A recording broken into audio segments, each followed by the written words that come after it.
The typewriter arrived in a battered box, keys stained the color of old blood.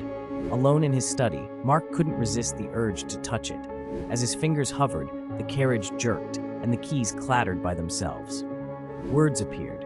He sits alone, eager to create, unaware he's not the author tonight. Mark's heart pounded as the machine continued, describing every detail: the flickering lamp, the thunder outside, his trembling hands. He tried to pull away, but his arms wouldn't move. The keys hammered on. He realizes too late the story is writing him. Sweat beaded on his forehead. He screamed, but the sound was muffled, swallowed by the ancient machine. Paragraphs filled the page. He vanishes, leaving only a faint echo and a story no one believes. When the last line was typed, Mark's chair was empty. The typewriter sat silent, a new sheet loaded, waiting. On the desk, the finished page read, "A writer lost, another tale begun." In the hallway, footsteps approached, drawn to the open door and the waiting keys, as if the story demanded a new victim to write.